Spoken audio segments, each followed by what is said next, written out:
Hello everyone, welcome back to my channel. Spencer TCG here with another deck list for you. Today we are going to be talking about Chewbacca of the yellow variety.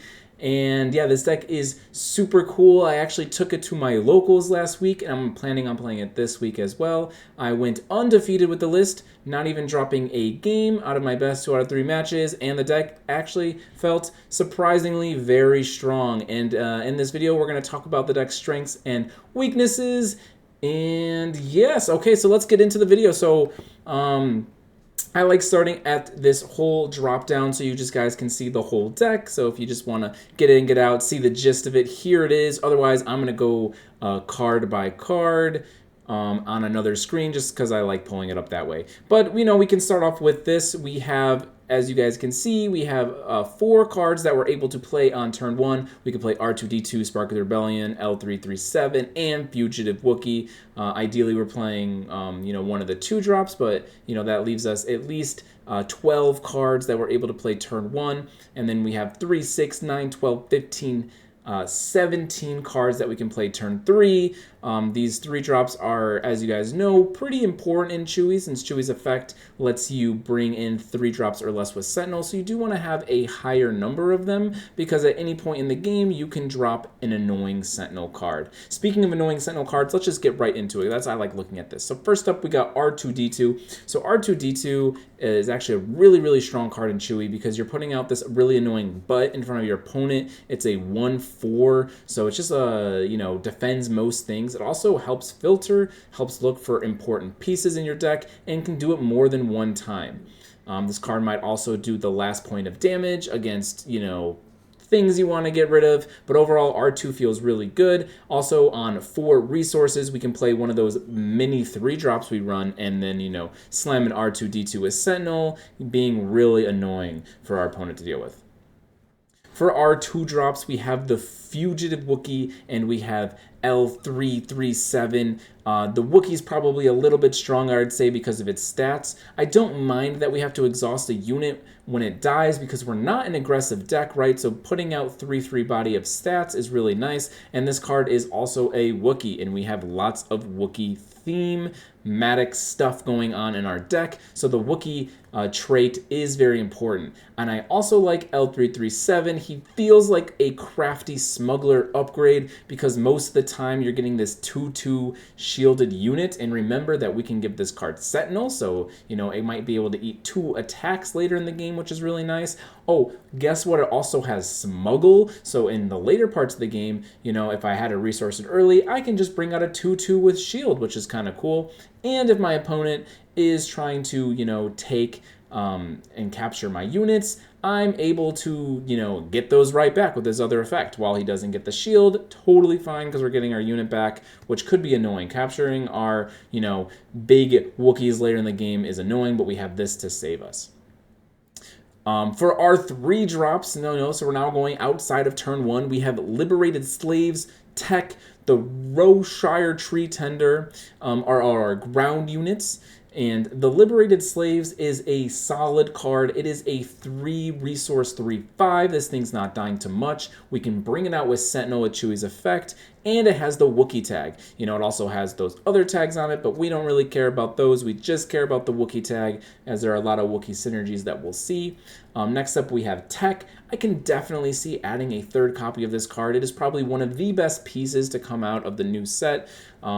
You could play it on curve as a 2/5 solid body. You can also play it in the late stages of the game. When at one point I had a bunch of resources, I played Tech for my resource, and then I played a takedown, and that felt super solid. I was just able to, have this high utility play without using any cards from my hand, which is also really nice. Next up, we got the Roshire Tree Tender. I'm not in love with this card, but it is a Wookie with grit, and I think there's some situations where, you put this out with Sentinel, and our opponent really struggles to, put any chip damage on this card, because it might come at them for 5 next turn, so they might just not attack at all, and that's actually kind of ideal for us, because we're trying to stall out, because our mid to late stages of the game are very powerful compared to most decks in the format. And it's also a Wookie, right? We get all the Wookie synergies. For our ground units at 4 costs, we only have 1. We have Wookie Warrior, very solid card. Its stats are a little low, but it has grit, and when played, if you control another Wookiee unit, draw a card. I have played Chewie before, and then the next turn dropped 2 of these and just, refueled my entire hand. This card feels very solid. It's one of the reasons why we can play a Wookiee-themed deck right now, because playing a unit and drawing a card, as well as getting these stats, are pretty good. Now we're getting into the actual powerful Wookiees in our deck. At a 5-cost ground unit, we have the one, the only, actually there's 3 of them in the deck, Chewbacca. This one is a 3/6, one of the reasons why we want to be yellow in the first place. He has Sentinel, and when is attacked, he can ready him. This is a high friction play for our opponent. There's not many things that have 6 attack that are swinging at you at 5 resources. You can even feel like when you play against Boba Fett, they have things that ambush usually for 4 or 5, and Boba himself only has 4 attack. So when you play this out against a Boba deck, they're going to have to swing into it, which lets you untap it, giving you maybe another attack, or maybe just face damage, right? So this card is a high friction play for our opponent, and later stages in the game, if you pair this card with a Tarl, you can actually be doing lots of damage to things, as well as untapping a unit, which is disgusting. Another, I would say, weaker unit in the deck is Gentle Giant. It is a 6-costed 2/6 Wookiee. It's a Wookiee, so we gotta play it. It has grit, so grit on this card is really insane because it has 8 defense, and on attack you may heal damage from another unit equal to the damage on this unit. So the problem with Gentle Giant is that you somehow have to get damage onto him, and then when you attack, what are you even healing? Like, you could be healing your leader, I guess, on the following turn if it took damage, but our leader has grit, so we would need a very specific situations where the heal is good. I actually recorded one of my games in the finals for my local tournament where Gentle Giant actually did something, but I would say his best trait about him is that when you pair him with Tarl, he's just like kind of disgusting because he acts as like just a removal spell for whatever opponent plays, and then if they don't kill him, we start swinging for like 8 and they die very fast. So that is the greatest part about him. I would say in the future though, if we get another strong Wookiee at 5 or 6 costs, I can see this card getting phased out, but for now, this is what we have, and it feels pretty good. All right, a non-Wookiee card is going to be Luke Skywalker, just one of the best cards in the game. You guys know what it does. It costs 7, it's a 6/7, it heals us, and it kills stuff. This card's just solid. We got to play 3 copies of it. Yeah, play Luke Skywalker. The other 7-drop in our deck is Tarl. So at first, I thought this card was, it's a Wookiee, gotta play it. It's a Wookiee deck, right? But this card is actually insane. You guys will see how insane it is if you watch my gameplay video, which will be dropping tomorrow. And it has Restore 2, which is relevant. I was using its heal very beneficially for me. And then it says, when a friendly Wookiee unit is dealt combat damage and doesn't die, that unit deals that much damage to an enemy ground unit. Here's just a classic example. I have a Tarl and I have my leader Chewbacca on the field, and my opponent has Kylo Ren. Okay, well, he can swing 8 into something. 8 doesn't kill Tarl, and 8 has to go into my Chewbacca. Also doesn't kill my Chewbacca. So then his Kylo has to swing into Chewie, and now Chewie gets to do 8 damage to any one of his ground units, and I could just kill the Kylo if I wanted to. And now I have in 10-1 Chewbacca on my field, and he doesn't have a Kylo Ren, and I still have my Tarl. So you can kind of see how, I was just able to kill his card while retaining my Tarl. And if this card sticks around on the field, your opponent just loses. They can never, ever, ever control any type of ground unit because you can just kill it. Very strong card, way overperformer in my opinion. And then finally, we're playing 2 copies of Chewbacca. I think 3 might be a little bit too many. It does have Smuggle, but we're not playing red. I don't mind paying 11 for this though, in the very later parts of the game against a control deck. So if against a super control deck, you can feel like you can resource this card, and getting its Smuggle out is totally fine. And then, this thing is a 4/10 with grit. Also pairs amazing with Tarl, and it just can kill our opponent sometimes. Like, it comes in, defeats a unit, and gets super, super big. So we like the Chewbacca. We're only running 6 space units in the deck, and they're both at 3 costs. We play Concord Dawn Interceptors that comes with Sentinel. This card is just a solid unit, so you can kind of say it's a non-bow because it already has Sentinel, so we're not really using Chewie, but it's just a solid space unit. Defending for 3/4 is good, and Millennium Falcon can come in with Sentinel and also be untapped and it picks off all those pesky A-wings we could be running up against. This is very good against any of those aggro space cards, because not only if we bring it out with Sentinel are we stopping the attack for the turn, but we definitely get to attack and kill our unit. So saves us damage, and gets a 2-for-1 because we can always return the Falcon to our hand at the start of our turn. We also don't mind paying that 1 because there are not many cards that cost 4 in this deck, which was planned because we're playing a lot of 3-drops. Alright, moving on, we have the Spark of the Rebellion. We already mentioned this card. It is a turn 1 play if we're trying to take away our opponent's turn 1 play, but it's also just, great at any point in the game. At 5 resources, you can play this in a 3-drop, right? You can snipe your opponent's card the turn before they play it. Like this deck's glaring weakness is Super Laser Blast. Well, play this on 7 resources with your leader and protect them, right? Kill Rival's Fall, which I'd say is another good card against this deck, because I think Fell the Dragon and Takedown are actually not too good against us, which is really nice, which I think are the main removal tools.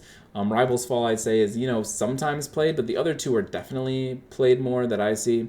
And yeah, we are a little weak to Rival's Fall because it can just kill our Chewbacca right away, which is sad. It is sad they kill a card that just kills a leader, but whatever. But yeah, Spark of Rebellion is just a solid card, and we should main it. Next up, we have the new Waye. You could say it's a little worse than Waye because we can't target our own things, but I found in this deck that most of the time there's nothing we'd really want to target anyway, so we just play Spare the Target, and if our opponent is playing, like the Doctor in Boba, that lets us untap 12 resources, like we're definitely gonna, win the game because we played Spare the Target instead of Waye, right? I get to bounce that card to their hand and then make another action with the remaining of my resources, which is like similar to how Boba gets ahead in games. So if I'm able to be Boba for 1 turn, I can definitely win that game because resolving Chewbacca is super, super annoying for them. It has way too much defense, as well as Tarl. And then we have our removal tools. So I'm playing 2 Fell the Dragons, 1 Takedown, and 1 Rival's Fall. This is all very meta dependent. I was kind of playing a splash of them. You guys, depending on what you see, you may want one card over the other. Some people are, some big body believers, and they can just be answered right away with Fell the Dragon. If your opponent is relying on, a card like Crate Dragon, well, just keep Fell the Dragon with you. You can even resource it because we're playing tech, but, you take 4 damage, killer unit, feels pretty good. This deck can probably lose to, like, uber late game decks, but because we main 2 Fell the Dragons inside a 3rd, it's actually not too hard of a matchup, to be honest, because we have a really strong, like, mid to late game tempo push before they get their big bodies, and then we have, like, pretty easy access of removal to kill their big things. In the sideboard, the sideboard I would say would always be changing. Besides maybe, Baby Yoda here, it's a 2-cost 0/5 that taps units. If you're ever against an uber aggressive deck, even though we're playing Chewie, an uber aggressive deck maybe sometimes can get there, but this card really solidifies that matchup because I can bring it out as Sentinel, so it can eat 1 attack, and then on the next turn I can just tap their biggest thing, and maybe save like 8 points of life, which is probably GG. So this card saves us a lot of health, especially since, again, we could just say, hey, this says 5 defense Sentinel, you're probably not killing it, and I'm saving all this damage, and then it's just super annoying because you can tap, not only units, but also our opponent's leader.